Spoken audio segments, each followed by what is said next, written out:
Yo, apa kabar semuanya? Selamat datang di channel ini dan saat ini kesempatan baik buat sharing ya.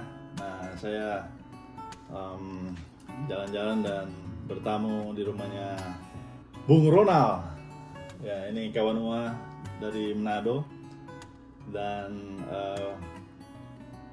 Tompe Bro ini sudah menyelesaikan studi ya em, di Amerika, yaitu Wheaton College, salah satu college terkenal di Amerika.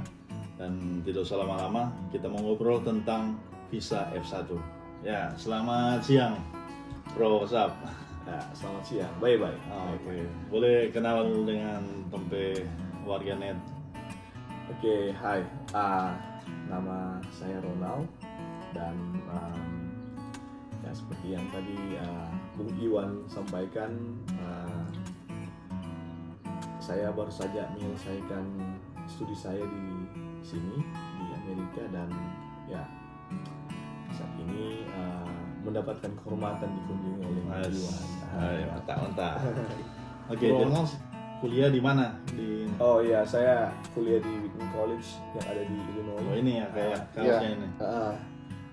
Dia sebenarnya masih seputaran kota Chicago yang di Illinois sana. Jadi cukup Ya cukup terkenal juga. ya. Wheaton College. Anda search saja Wheaton College ya. Nanti juga ada linknya di bawah.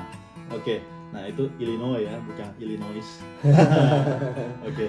Jadi sampai Bro Ronald ini kita sudah kenal so lama dari SMA. Nah, dari SMA sama-sama di Manado dan orang kuliah juga sama-sama di International Business Administration di Unsrat ya. Nah, kemudian dari itu baru depart, dia melalang kemana-mana, kita cuma di Manado saja. Dan ini ketemu di Amerika Serikat. Jadi kita saat ini video kita mau tanya-tanya tentang visa F1. Oh, oke. Ma bro. Nah, visa F1 ini juga dikenal adalah visa studi ya, student. Ya. Nah, jadi pertanyaannya, kalau visa F1 itu sebenarnya visa untuk apa ini? Ya, jadi visa F1 ini visa yang dikeluarkan oleh kedutaan Amerika ya di seluruh dunia untuk bagi yang mau belajar di Amerika. Oke. Nah, berarti ini beda dengan kalau orang mau jalan-jalan, mau pesiar ya? Oh, beda. Ada perbedaan cukup mendasar untuk dua jenis visa itu. Nah, jadi guys, visa ke Amerika itu ada banyak. Cuma yang mungkin dijelaskan di dalam channel ini yang waktu itu adalah visa B1, B2 ya. Nah, sekarang ini ada jenis visa yang lain yaitu F1. Tadi Bung Ronald sudah jelaskan bahwa ini ada perbedaan ya. Nah, kira-kira perbedaan mendasar apa itu? Ya, tentu saja kalau kita ingin apply untuk visa F1 atau visa student, kita harus diterima di salah satu sekolah, college atau university yang ada di Amerika gitu. Jadi sekolah pun high school bisa dapat F1 gitu. Oh, bisa ya, high school bisa ya? Bisa. Berarti dia dari SMP bisa apply untuk high school. Begitu.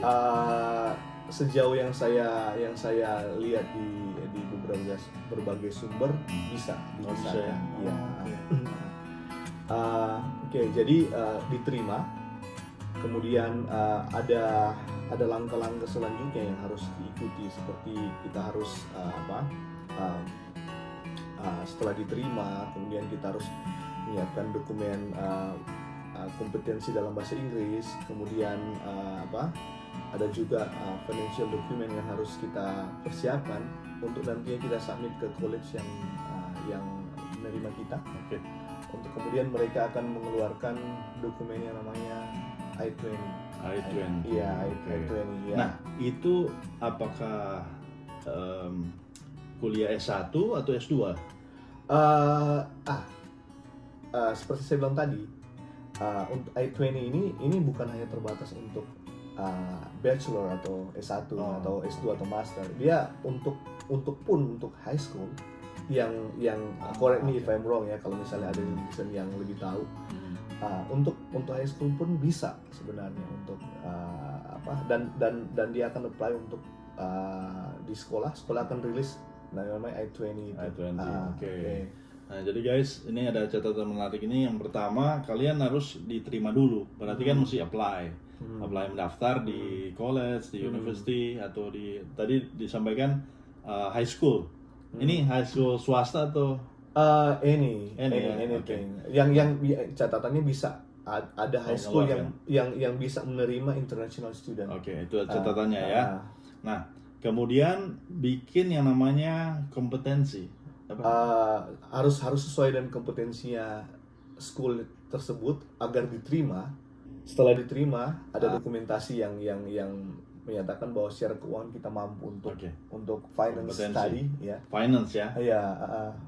Bukti bahwa kamu itu bisa hidup di Amerika atau hidup dalam dorm ya. Sementara kuliah. Iya, ada dormitorinya juga yang akan dikasih. Baik. Jadi ini pertanyaan berikutnya adalah siapa aja ya syarat-syarat ini? Ada nilai-nilai tertentu enggak yang Oke. bisa? Jadi poinnya adalah bagaimana cara kita meyakinkan university atau college untuk menerima kita. Once we get accepted, setelah kita diterima, maka proses yang akan berjalan itu normally akan lebih mudah. Ada step-stepnya yang memang diatur oleh university yang dimaksud. Sampai dengan prosedur bagaimana cara kita mengurus visa. Oke. Itu akan dibantu, akan di-advise oleh. Nah, jadi guys, visa F1 kalau kalian mau apply, pastikan kalian udah diterima ya, diterima lewat ya daftar online saja ya. Daftar online, kemudian sediakan dokumentasi bahwa Anda secara finansial itu mampu atau mungkin scholarship ya.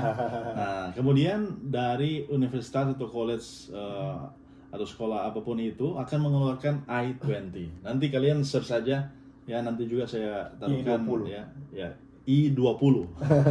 I-20 formulirnya akan dikeluarkan oleh universitas atau college bersangkutan. Nah, dari form tersebut Anda apply lah ke kedutaan untuk mendapatkan visa F1. Nah, sekarang pertanyaan bro, setelah mendapatkan visa F1 nih, apa yang selanjutnya? Ya, kita menunggu jadwal karena university itu dia punya jadwal kapan kita harus datang gitu. Jadi kita menunggu time schedule-nya dari mereka. Dan ya intinya sudah lebih gampang kalau sudah punya visa karena tapi memang ada timeline-nya. Kita tidak bisa datang 30 hari sebelum kelas pertama, hari pertama kelas. Misalnya pertama kelas itu tanggal 1 Juli for example. Ya kita tidak bisa datang bulan April atau Mei. Ya, itu perlu dicatat guys ya. Jadi pada saat sudah dapat visanya, pastikan kamu tahu tentang jadwal perkuliahan di universitas di mana kalian daftar. Kalau misalnya contoh tadi ya, tanggal 1 Juni kelas pertamanya, Anda tidak bisa datang 30 hari sebelumnya. Ya, berarti bisa datang di bulan Mei begitu ya. Jangan datang di April begitu ya. Nah, oke bro, mungkin ini dulu pertanyaan yang ditanya-tanya ya. Kalau misalnya di sebentar kuliah ya, sebentar belajar, apa bisa kerja? Oh iya, that's a really good question. Jadi kalau memang kita kalau kita study-nya full time, itu during spring break dan summer break, saya tidak semua state ya mungkin yang untuk spring break, tapi kalau untuk summer break selama 3 bulan kita diizinkan untuk kerja full time di luar. Dan selama full time study juga ya di bulan-bulan biasa gitu, kita bisa tapi kita harus apply. Ada apply, jadi college yang akan ngurus segala administrasinya. Dan kita dibatasi jam.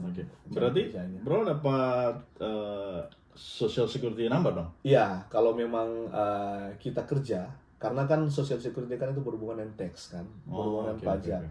Setiap penghasilan yang kita dapat itu ada taxation-nya Oh, gitu kan, iya. ada taxation sistemnya gitu. Nah, Jadi dengar tuh. ada ada social security number yang akan diberikan. Oke, Ah. nice. Oke guys, nah mungkin itu saja dulu sementara ya. Kalau misalnya ada pertanyaan-pertanyaan, kalian bisa komen aja di bawah mau tanya apa. Apakah lihatnya di fanpage atau di YouTube ya.